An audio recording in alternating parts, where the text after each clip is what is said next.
ਦਲ ਖਾਲਸਾ ਵੱਲੋਂ 29 ਅਪ੍ਰੈਲ ਨੂੰ ਖਾਲਿਸਤਾਨ ਘੋਸ਼ਣਾ ਦਿਵਸ ਨੂੰ ਸਮਰਪਿਤ ਸੈਮੀਨਾਰ ਕਰਾਉਣ ਦਾ ਐਲਾਨ। ਸ਼੍ਰੋਮਣੀ ਅਕਾਲੀ ਦਲ ਅੰਮ੍ਰਿਤਸਰ ਵੱਲੋਂ ਵਪਾਰਕ ਸਾਂਝ ਅਤੇ ਕਿਸਾਨਾਂ ਦੀ ਖੁਸ਼ਹਾਲੀ ਲਈ ਅਟਾਰੀ ਵਾਹਗਾ ਸਰਹੱਦ ਤੇ ਕੀਤਾ ਗਿਆ ਅਪੀਲ ਮੁਜ਼ਾਹਰਾ। ਗਿਆਨੀ ਹਰਨਾਮ ਸਿੰਘ ਖਾਲਸਾ ਵੱਲੋਂ ਸਮੂਹ ਸਿੱਖ ਸੰਸਥਾਵਾਂ ਨੂੰ 27 ਅਪ੍ਰੈਲ ਦੀ ਮੀਟਿੰਗ ਲਈ ਸੱਦਾ। ਜਥੇਦਾਰ ਸਾਹਿਬ ਜਿਹੜੇ ਬਣਿਆ ਗਏ ਨੇ ਸ਼੍ਰੋਮਣੀ ਕਮੇਟੀ ਵੱਲੋਂ, ਉਹ ਆਪਣੀ ਪੋਜੀਸ਼ਨ ਕਲੀਅਰ ਕਰ ਦਿਓ ਕਮੇਟੀ ਬਾਰੇ ਕਿ ਅੱਜ ਤੋਂ ਬਾਅਦ ਇਹ ਕਮੇਟੀ ਕਿਸੇ ਕੰਮ ਦੀ ਨਹੀਂ, ਜਾਂ ਮੈਂ ਰੱਦ ਕਰਦਾ ਹਾਂ ਜਾਂ ਕੀ ਹੈ ਉਹਦੇ ਬਾਰੇ। ਉਹ ਪ੍ਰਧਾਨ ਜਦੋਂ ਆਪ ਹੀ ਬਣ ਕੇ ਉੱਥੇ ਆਉਂਦਾ ਆ ਤੇ ਉਹਨਾਂ ਵੱਲੋਂ ਹੀ ਬਣਾਏ ਗਏ ਜਥੇਦਾਰ ਉਹਨਾਂ ਨੂੰ ਸਰੋਪਾ ਦੇ ਕੇ ਕੀ ਸੁਨੇਹਾ ਦੇਣਾ ਚਾਹੁੰਦੇ ਨੇ। ਪੰਥ ਪੰਜਾਬ ਨਾਲ ਜੁੜੇ ਭਖਦੇ ਦੇ ਮਸਲਿਆਂ ਤੇ ਦਲ ਖਾਲਸਾ ਵੱਲੋਂ ਅਹਿਮ ਪ੍ਰੈਸ ਕਾਨਫਰੰਸ ਕੀਤੀ ਗਈ। ਇਸ ਮੌਕੇ ਦਲ ਖਾਲਸਾ ਆਗੂ ਪਰਮਜੀਤ ਸਿੰਘ ਮੰਡ ਨੇ ਕਿਹਾ ਕਿ 29 ਅਪ੍ਰੈਲ 1986 ਨੂੰ ਸਿੱਖਾਂ ਦੇ ਕੌਮੀ ਘਰ ਖਾਲਿਸਤਾਨ ਦਾ ਐਲਾਨ ਹੋਇਆ ਸੀ। ਉਹਦੇ ਸਾਲ ਇਸ ਐਲਾਨ ਨੂੰ 40 ਸਾਲ ਪੂਰੇ ਹੋਣ ਜਾ ਰਹੇ ਹਨ। ਦਲ ਖਾਲਸਾ ਵੱਲੋਂ ਇਸ ਦਿਨ ਦੀ ਮਹੱਤਤਾ ਨੂੰ ਧਿਆਨ ਵਿੱਚ ਰੱਖਦਿਆਂ ਅਤੇ ਇਸ ਸੰਘਰਸ਼ ਵਿੱਚ ਯੋਗਦਾਨ ਪਾਉਣ ਵਾਲੇ ਸਿੱਖਾਂ ਨੂੰ ਸ਼ਰਧਾਂਜਲੀ ਦਿੰਦਿਆਂ ਪ੍ਰੋਗਰਾਮ ਉਲੀਕੇ ਗਏ ਹਨ।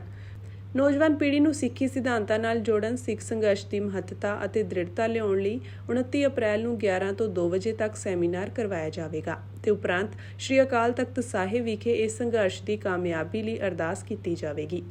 29 ਅਪ੍ਰੈਲ 1986 ਨੂੰ 40 ਸਾਲ ਪੂਰੇ ਹੋ ਗਏ। ਪਿਛਲੇ ਸਾਲ ਦਰਬਾਰ ਸਾਹਿਬ ਉੱਤੇ ਹਮਲਾ ਹੋਏ ਨੂੰ, ਔਰ ਆਉਂਦੇ ਸਾਲ 40 ਸਾਲ ਪੂਰੇ ਹੋ ਜਾਣੇ ਨੇ ਇਸ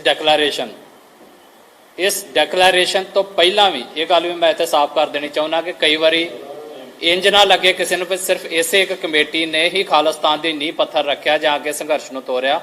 ਇਸ ਤੋਂ ਪਹਿਲਾਂ ਵੀ ਬਹੁਤ ਸਾਰੀਆਂ ਜਥੇਬੰਦੀਆਂ ਆਪਣੀ ਮੰਜ਼ਿਲ ਜਿਹੜੀ ਆ ਉਹ ਖਾਲਿਸਤਾਨ ਮਿੱਥ ਚੁੱਕੀਆਂ ਸੀ। ਬੱਬਰ ਖਾਲਸਾ, ਦਲ ਖਾਲਸਾ, ਕੌਂਸਲ ਆਫ ਖਾਲਿਸਤਾਨ ਇਹਦੇ ਵਿੱਚ ਅਹਿਮ ਨਾਮ ਨੇ। ਉਹਨਾਂ ਸਾਰਿਆਂ ਦਾ ਯੋਗਦਾਨ ਨੂੰ ਇੱਜ਼ਤ ਦਿੰਦੇ ਹੋਏ, ਰਿਸਪੈਕਟ ਦਿੰਦੇ ਹੋਏ, ਉਹਦੇ ਬਾਵਜੂਦ ਇਸ ਦਿਨ ਨੇ ਇਤਿਹਾਸ ਦੇ ਵਿੱਚ ਸਾਡੇ ਸੰਘਰਸ਼ ਦੇ ਵਿੱਚ ਇੱਕ ਅਹਿਮ ਜਗ੍ਹਾ ਬਣਾਈ ਆਪਣੀ।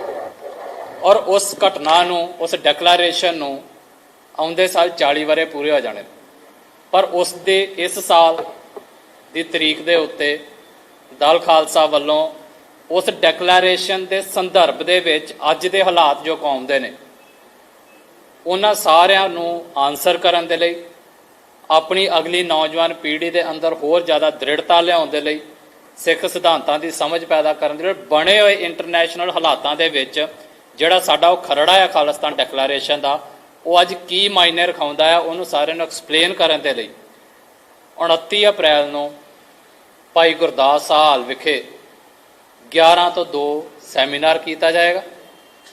ਔਰ ਸੈਮੀਨਾਰ ਤੋਂ ਬਾਅਦ ਵਿੱਚ ਅਕਾਲ ਤਖਤ ਸਾਹਿਬ ਤੇ ਜਾ ਕੇ 2:30 ਵਜੇ ਅਰਦਾਸ ਕੀਤੀ ਜਾਏਗੀ ਆਪਣੀ ਸੰਘਰਸ਼ ਦੀ ਕਾਮਯਾਬੀ ਦੀ। ਅਕਾਲੀ ਦਲ ਬਾਦਲ ਬਾਰੇ ਉਹਨਾਂ ਕਿਹਾ ਕਿ ਇਹਨਾਂ ਵੱਲੋਂ ਸ੍ਰੀ ਅਕਾਲ ਤਖਤ ਸਾਹਿਬ ਦੇ ਹੁਕਮਾਂ ਦੀ ਉਲੰਘਣਾ ਕੀਤੀ ਗਈ, ਜਿਸ ਤੋਂ ਬਾਅਦ ਦਲ ਵੱਲੋਂ ਸੁਖਬੀਰ ਬਾਦਲ ਨੂੰ ਦੁਬਾਰਾ ਪ੍ਰਧਾਨ ਬਣਾ ਦਿੱਤਾ ਗਿਆ। ਸ੍ਰੀ ਅਕਾਲ ਤਖਤ ਸਾਹਿਬ ਵੱਲੋਂ ਅਕਾਲੀ ਦਲ ਦੀ ਨਵੀਂ ਭਰਤੀ ਲਈ ਬਣਾਈ ਕਮੇਟੀ ਦਾ ਹੁਣ ਕੀ ਮਹੱਤਵ ਰਹਿ ਗਿਆ ਹੈ, ਇਸ ਤੇ ਸ਼੍ਰੋਮਣੀ ਕਮੇਟੀ ਅਤੇ ਅਕਾਲ ਤਖਤ ਸਾਹਿਬ ਦੇ ਜਥੇਦਾਰ ਵੱਲੋਂ ਕੋਈ ਜਵਾਬ ਨਹੀਂ ਦਿੱਤਾ ਗਿਆ। ਉਹਨਾਂ ਕਿਹਾ ਕਿ ਅਕਾਲੀ ਦਲ ਦੀ ਭਰਤੀ ਲਈ ਅਕਾਲ ਤਖਤ ਸਾਹਿਬ ਤੋਂ ਹੁਕਮ ਹੋਇਆ ਸੀ, ਪਰ ਹੁਣ ਸ੍ਰੀ ਅਕਾਲ ਤਖਤ ਸਾਹਿਬ ਦੇ ਨਵੇਂ ਜਥੇਦਾਰ ਸੁਖਬੀਰ ਬਾਦਲ ਨੂੰ ਵਧਾਈਆਂ ਦੇ ਰਹੇ ਹਨ। ਜਦੋਂ 2 ਦਸੰਬਰ ਦਾ ਫੈਸਲਾ ਆਇਆ ਤੇ ਇਹ ਐਲਾਨ ਹੋਇਆ ਅਕਾਲ ਤਖਤ ਸਾਹਿਬ ਦੀ ਫਸੀਲ ਦੇ ਉੱਤੋਂ ਕਿ ਮੌਜੂਦਾ ਲੀਡਰਸ਼ਿਪ ਜਿਹੜੀ ਆ ਅਕਾਲੀ ਦਲ ਦੀ, ਉਹ ਆਪਣਾ ਜਿਹੜਾ ਵਕਾਰ ਆ ਉਹ ਗਵਾ ਚੁੱਕੀ ਆ। ਨਵੀਂ ਭਰਤੀ ਹੋਵੇ, ਨਵੇਂ ਪ੍ਰਧਾਨ ਦੀ ਚੋਣ ਹੋਵੇ, ਉਹਦੇ ਲਈ ਉਹਦੇ ਇੱਕ ਕਮੇਟੀ ਬਣਾਈ ਗਈ। ਹੁਣ ਇਹ ਫਿਰ ਵਾਰ-ਵਾਰ ਲੋਕਾਂ ਦੇ, ਜਾਂ ਇੱਥੋਂ ਤੱਕ ਕਿ ਅਕਾਲ ਤਖਤ ਸਾਹਿਬ ਦੇ ਜਿਹੜੇ ਅੱਜ ਦੇ ਮੌਜੂਦਾ ਜਥੇਦਾਰ ਸ਼੍ਰੋਮਣੀ ਕਮੇਟੀ ਵੱਲੋਂ ਥਾਪੇ ਗਏ ਨੇ ਬਾਦਲ ਦਲ ਦੇ ਇਸ਼ਾਰਿਆਂ ਦੇ ਉੱਤੇ, ਉਹਨਾਂ ਵੱਲੋਂ ਵੀ ਪੰਥ ਦੇ ਵਿੱਚ ਇਹ ਗੱਲ ਕਹੀ ਗਈ ਕਿ ਪੰਥ ਮੇਰੇ ਤੇ ਯਕੀਨ ਕਰੇ। ਪਰ ਸਵਾਲ ਨਾਲ ਦੀ ਨਾਲ ਆ ਜਾਂਦੇ ਨੇ ਵੀ ਜਦੋਂ ਦੀ ਉਹਨਾਂ ਦੀ ਨਿਯੁਕਤੀ ਕੀਤੀ ਗਈ ਆ, ਉਸ ਤੋਂ ਬਾਅਦ ਕੀ ਹੋ ਰਿਹਾ ਹੈ। ਜਿਸ ਅਕਾਲ ਤਖਤ ਸਾਹਿਬ ਦੇ ਉੱਤੋਂ ਇਹ ਹੁਕਮ ਹੋਏ ਸੀ ਕਿ ਇਹ ਲੀਡਰਸ਼ਿਪ ਆਪਣੀ ਕ੍ਰੈਡੀਬਿਲਿਟੀ ਗਵਾ ਚੁੱਕੀ ਆ ਤੇ ਨਵੀਂ ਭਰਤੀ ਹੋਵੇ ਤੇ ਉਹਦੀ ਕਮੇਟੀ ਬਣਾਈ ਗਈ, ਉਸ ਕਮੇਟੀ ਦਾ ਕਿੱਧਰ ਝੁਕਾਅ ਆ, ਕਿੱਧਰ ਨਹੀਂ ਝੁਕਾਅ, ਮੈਂ ਉਹਦੇ ਵੱਲ ਨਹੀਂ ਜਾਣਾ ਚਾਹੁੰਦਾ। ਪਰ ਜਾਂ ਤੇ ਜਥੇਦਾਰ ਸਾਹਿਬ ਜਿਹੜੇ ਬਣਿਆ ਗਏ ਨੇ ਸ਼੍ਰੋਮਣੀ ਕਮੇਟੀ ਵੱਲੋਂ, ਉਹ ਆਪਣੀ ਪੋਜੀਸ਼ਨ ਕਲੀਅਰ ਕਰ ਦਿਓ ਕਮੇਟੀ ਬਾਰੇ ਕਿ ਅੱਜ ਤੋਂ ਬਾਅਦ ਇਹ ਕਮੇਟੀ ਕਿਸੇ ਕੰਮ ਦੀ ਨਹੀਂ, ਜਾਂ ਮੈਂ ਰੱਦ ਕਰਦਾ ਹਾਂ ਜਾਂ ਕੀ ਹੈ ਉਹਦੇ ਬਾਰੇ, ਫਿਰ ਅਗਲੀ ਗੱਲਬਾਤ ਦੀ। ਪਰ ਉਹਦੇ ਬਾਵਜੂਦ ਉਹਨਾਂ ਦੀ ਨੱਕ ਦੇ ਥੱਲੇ ਅਕਾਲੀ ਦਲ ਵੱਲੋਂ ਸਾਰੇ ਤਖਤਾਂ ਦਾ ਮਜ਼ਾਕ ਬਣਾ ਕੇ ਇਜਲਾਸ ਸੱਦਿਆ ਗਿਆ ਬਾਦਲ ਦਲ ਵੱਲੋਂ, ਉੱਥੇ ਨਵਾਂ ਪ੍ਰਧਾਨ ਥਾਪਿਆ ਗਿਆ। ਪਰ ਤਰਾਸਦੀ ਇਸ ਗੱਲ ਦੀ ਆ ਕਿ ਉਹ ਪ੍ਰਧਾਨ ਜਦੋਂ ਆਪ ਹੀ ਬਣ ਕੇ ਉੱਥੇ ਆਉਂਦਾ ਆ ਤੇ ਉਹਨਾਂ ਵੱਲੋਂ ਹੀ ਬਣਾਏ ਗਏ ਜਥੇਦਾਰ ਉਹਨਾਂ ਨੂੰ ਸਰੋਪਾ ਦੇ ਕੇ ਕੀ ਸੁਨੇਹਾ ਦੇਣਾ ਚਾਹੁੰਦੇ ਨੇ? ਕਮੇਟੀ ਦਾ ਕੀ ਬਣਿਆ? ਜਿਹੜੇ ਉਦੋਂ ਹੁਕਮਨਾਮੇ ਕੀਤੇ ਗਏ ਸੀ ਉਹਨਾਂ ਹੁਕਮਨਾਮਿਆਂ ਦਾ ਕੀ ਬਣਿਆ? ਉਹਨਾਂ ਨੂੰ ਤੁਸੀਂ ਕੀ ਸੋਚਦੇ ਹੋ? ਇਹ ਸਾਰੇ ਸਵਾਲ ਨੇ। ਜਿੱਦਣ ਇਹਨਾਂ ਨੇ ਸੁਖਬੀਰ ਸਿੰਘ ਬਾਦਲ ਦਲ ਦੇ ਧੜੇ ਨੇ ਆਪਣਾ ਪ੍ਰਧਾਨ ਦੁਬਾਰਾ ਚੁਣਿਆ ਤੇ ਉਹਨਾਂ ਨੇ ਸੁਖਬੀਰ ਸਿੰਘ ਬਾਦਲ ਨੇ ਸਪੀਚ ਕੀਤੀ, ਉਹਦੇ 'ਚ ਉਹਨਾਂ ਨੇ ਕੋਟ ਕੀਤਾ ਵੀ ਸਾਡੇ ਤਿੰਨੇ ਤਖਤ ਜਿਹੜੇ ਸੀ ਉਹ ਬੀਜੇਪੀ ਦੀ ਕੰਟਰੋਲ 'ਚ ਚਲੇ ਗਏ, ਉਹਨਾਂ ਦੇ ਕਬਜ਼ੇ 'ਚ ਚਲ ਗਏ। ਤੇ ਜੀ ਸ਼੍ਰੋਮਣੀ ਗੁਰਦੁਆਰਾ ਪ੍ਰਬੰਧਕ ਕਮੇਟੀ ਨੂੰ ਇਸ ਗੱਲ ਦੀ ਮੈਂ ਵਧਾਈ ਦਿੰਦਾ ਆ ਵੀ ਉਹਨਾਂ ਨੇ ਹੁਣ ਉਹਨਾਂ ਦੀ ਕਬਜ਼ੇ ਤੋਂ ਜਿਹੜੇ ਤਖਤ ਨੇ ਸਾਡੇ ਪੰਜਾਬ ਦੇ ਉੱਤੇ ਨੇ ਆਜ਼ਾਦ ਕਰਵਾ ਲਏ। ਇਹ ਉਹਨਾਂ ਦਾ ਆਇਆ ਬਿਆਨ। ਹੁਣ ਸਵਾਲ ਇਹ ਆ ਆਪਣੇ ਆਪ ਦੇ ਵਿੱਚ ਵੀ ਤੁਸੀਂ ਇਹ ਕਹਿ ਰਹੇ ਹੋ ਵੀ ਬੀਜੇਪੀ ਦੇ ਕਬਜ਼ੇ ਤੋਂ ਬਾਹਰ ਕਢਾ ਲਏ, ਤੇ ਹੁਣ ਤੁਹਾਡੇ ਮੁਤਾਬਕ ਜਿਹੜੇ ਜਥੇਦਾਰ ਚਾਹੀਦੇ ਸੀ ਉਹ ਤੁਸੀਂ ਨਿਯੁਕਤ ਕਰ ਲਏ, ਤੇ ਇਹਦਾ ਮਤਲਬ ਇਹ ਮੰਨ ਲਿਆ ਜਾਵੇ ਵੀ ਬੀਜੇਪੀ ਦੇ ਕਬਜ਼ੇ ਚੋਂ ਕਢਾ ਲਏ ਤੇ ਬਾਦਲ ਦਲ ਦੇ ਕਬਜ਼ੇ 'ਚ ਦੇ ਤੇ।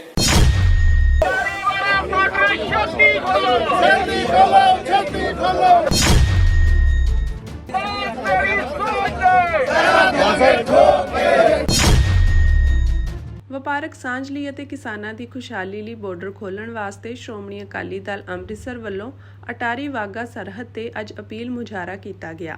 ਇਸ ਮੌਕੇ ਸਿਰ ਤੇ ਕਣਕ ਦੀਆਂ ਬੋਰੀਆਂ ਰੱਖ ਕੇ ਸਰਦਾਰ ਸਿਮਰਨਜੀਤ ਸਿੰਘ ਮਾਨ ਸਮੇਤ ਪਾਰਟੀ ਵਰਕਰਾਂ ਨੇ ਬਾਰਡਰ ਵੱਲ ਨੂੰ ਮਾਰਚ ਕੀਤਾ।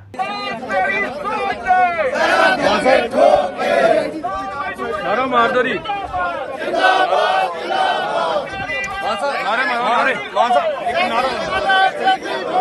ਪੱਤਰਕਾਰਾਂ ਨਾਲ ਗੱਲਬਾਤ ਕਰਦਿਆਂ ਸਰਦਾਰ ਸਿਮਰਨਜੀਤ ਸਿੰਘ ਮਾਨ ਨੇ ਕਿਹਾ ਕਿ ਹੁਣ ਸਮਾਂ ਆ ਗਿਆ ਹੈ ਕਿ ਨਫ਼ਰਤ ਦੀ ਰਾਜਨੀਤੀ ਨੂੰ ਇਨਕਾਰ ਕਰਕੇ ਅਤੇ ਖੁਸ਼ਹਾਲੀ, ਅਮਨ ਅਤੇ ਕਾਨੂੰਨੀ ਜ਼ਿੰਮੇਵਾਰੀ ਦੀ ਪੱਖਦਾਰੀ ਕਰੀਏ। ਉਨ੍ਹਾਂ ਕਿਹਾ ਕਿ ਅਟਾਰੀ ਵਾਹਗਾ ਬਾਰਡਰ ਰਾਹੀਂ ਭਾਰਤ-ਪਾਕਿਸਤਾਨ ਵਪਾਰ ਰਾਹ ਖੋਲ੍ਹਣ ਦੀ ਮੰਗ ਸਿਰਫ ਆਰਥਿਕਤਾ ਨਹੀਂ ਸਗੋਂ ਇਤਿਹਾਸਕ, ਅਧਿਆਤਮਿਕ ਅਤੇ ਕਾਨੂੰਨੀ ਜ਼ਰੂਰਤ ਹੈ।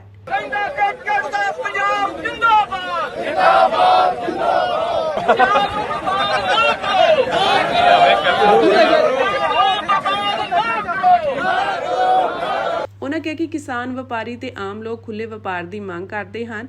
ਪੰਜਾਬ ਦੇ ਕਿਸਾਨ ਖਾਸ ਕਰਕੇ ਅੰਮ੍ਰਿਤਸਰ ਜ਼ਿਲ੍ਹੇ ਦੇ ਘੱਟ ਮੁੱਲਾਂ ਅਤੇ ਮੰਡੀਆਂ ਦੀ ਕਮੀ ਕਾਰਨ ਪੀੜਤ ਹਨ।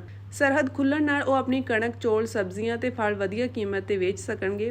ਵਪਾਰੀ ਖਾਸ ਕਰਕੇ ਸੁੱਕੇ ਫਲਾਂ, ਸੀਮੈਂਟ, ਕੱਪੜੇ ਤੇ ਉਦਯੋਗਿਕ ਮਾਲ ਦੇ ਆਪਣੀਆਂ ਖੋਈਆਂ ਮਾਰਕੀਟਾਂ ਮੁੜ ਹਾਸਲ ਕਰ ਸਕਣਗੇ। ਟਰਾਂਸਪੋਰਟ, ਗੋਦਾਮ, ਹੋਟਲ ਤੇ ਟੂਰਿਜ਼ਮ ਖੇਤਰ ਵਿੱਚ ਹਜ਼ਾਰਾਂ ਨੌਕਰੀਆਂ ਬਣਨਗੀਆਂ।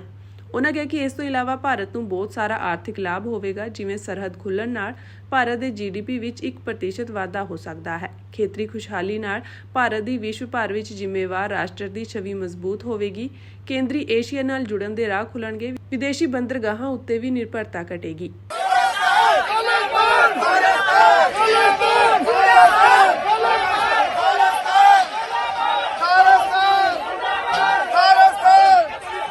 ਸੁਰੱਖਿਆ ਸੰਬੰਧੀ ਉਨ੍ਹਾਂ ਕਿਹਾ ਕਿ WTO ਦੇ ਕਾਨੂੰਨ ਅਨੁਸਾਰ ਸੁਰੱਖਿਆ ਕਾਰਨਾਂ ਕਰਕੇ ਰੋਕ ਲਗਾਉਣੀ ਜਾਇਜ਼ ਹੈ, ਪਰ ਸਿਰਫ ਸਾਵਧਾਨੀ ਤੇ ਨਿਯਮਾਂ ਅਨੁਸਾਰ। ਵਪਾਰ ਬੰਦ ਕਰਨਾ ਸੁਰੱਖਿਆ ਨਹੀਂ ਸਗੋਂ ਨਫ਼ਰਤ ਵਧਾਉਂਦਾ ਹੈ। ਆਰਥਿਕ ਨਿਕਟਤਾ ਲੜਾਈ ਦੀ ਸੰਭਾਵਨਾ ਘਟਾਉਂਦੀ ਹੈ, ਇਤਿਹਾਸਕ ਤਜਰਬਾ ਸਿਖਾਉਂਦਾ ਹੈ।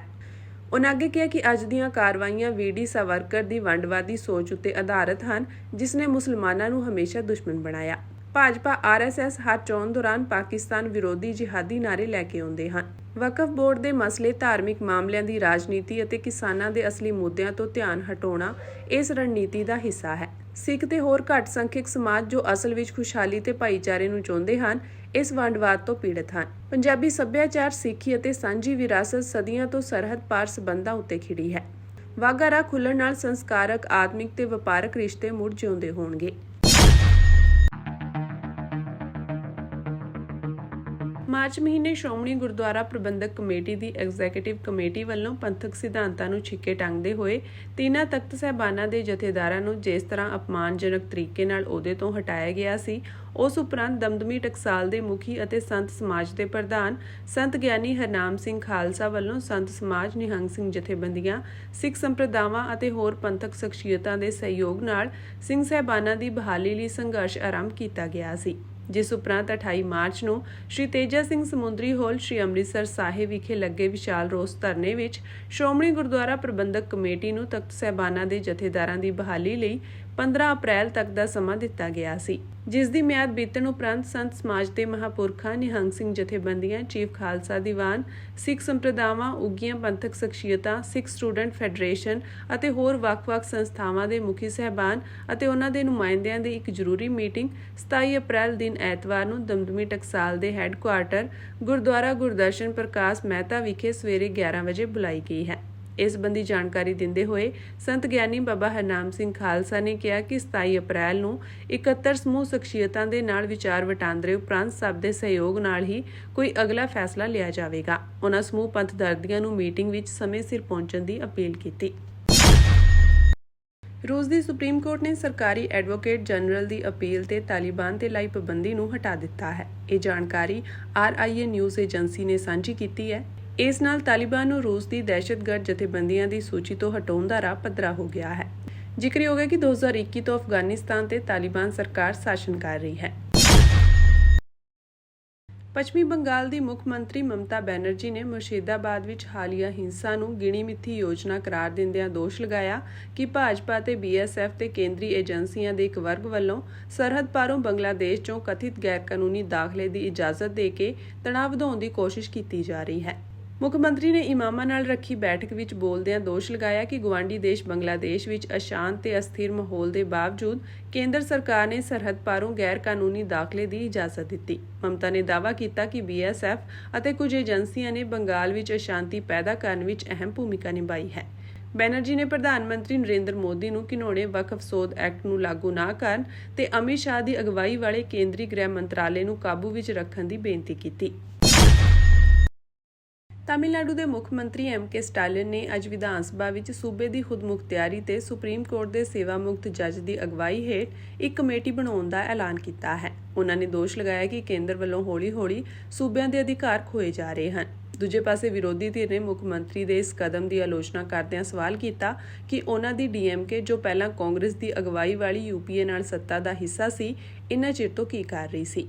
ਕੇਂਦਰ ਤੇ ਵਰਦਿਆਂ ਸਟਾਲਿਨ ਨੇ ਕਿਹਾ ਕਿ ਸੁਪਰੀਮ ਕੋਰਟ ਦੇ ਸਾਬਕਾ ਜੱਜ ਕੁਰੀਅਨ ਜੋਸੇਫ ਦੀ ਅਗਵਾਈ ਵਾਲੀ ਉੱਚ ਪੱਧਰੀ ਕਮੇਟੀ ਸੂਬੇ ਦੀ ਖੁਦਮੁਖਤਿਆਰੀ ਯਕੀਨੀ ਬਣਾਉਣ ਲਈ ਕੇਂਦਰ ਤੇ ਸੂਬਾ ਸਰਕਾਰਾਂ ਦਰਮਿਆਨ ਸਬੰਧਾਂ ਦੀ ਵਿਸਤਾਰ ਨਾਲ ਘੋਖ ਕਰੇਗੀ। ਇਹ ਕਮੇਟੀ ਜਨਵਰੀ 2026 ਵਿੱਚ ਆਪਣੀ ਅੰਤਰਿਮ ਰਿਪੋਰਟ ਦਾਖਲ ਕਰੇਗੀ। ਸਿਫਾਰਸ਼ਾਂ ਸਣੇ ਆਖਰੀ ਰਿਪੋਰਟ 2 ਸਾਲਾਂ ਵਿੱਚ ਪੇਸ਼ ਕੀਤੀ ਜਾਵੇਗੀ। ਕਮੇਟੀ ਵਿੱਚ ਮੈਂਬਰ ਵਜੋਂ ਸਾਬਕਾ ਨੌਕਰਸ਼ਾਹ ਅਸ਼ੋਕ ਵਰਧਨ ਸ਼ੈਟੀ ਤੇ ਸੂਬਾ ਯੋਜਨਾ ਕਮਿਸ਼ਨ ਦੇ ਸਾਬਕਾ ਉਪ ਚੇਅਰਮੈਨ M ਨਾਗਨਾਥਨ ਸ਼ਾਮਿਲ ਹੋਣਗੇ। ਮੁੱਖ ਮੰਤਰੀ ਨੇ ਕਿਹਾ ਕਿ ਇਹ ਕਮੇਟੀ ਕਾਨੂੰਨ ਮੁਤਾਬਕ ਉਹਨਾਂ ਵਿਸ਼ਿਆਂ ਨੂੰ ਟ੍ਰਾਂਸਫਰ ਕਰਨ ਲਈ ਅਧਿਐਨ ਕਰੇਗੀ ਜੋ ਪਹਿਲਾਂ ਰਾਜ ਦੀ ਸੂਚੀ ਵਿੱਚ ਸਨ ਪਰ ਸਾਂਝੀ ਸੂਚੀ ਵਿੱਚ ਸ਼ਾਮਿਲ ਕਰ ਦਿੱਤੇ ਗਏ ਸਨ। ਉਹਨਾਂ ਕਿਹਾ ਕਿ ਕੌਮੀ ਪਾਤਰਤਾ ਤੇ ਦਾਖਲਾ ਪ੍ਰੀਖਿਆ ਨੀਟ ਸੂਬਿਆਂ ਦੇ ਅਧਿਕਾਰ ਖੇਤਰ ਤੋਂ ਬਾਹਰ ਹਨ।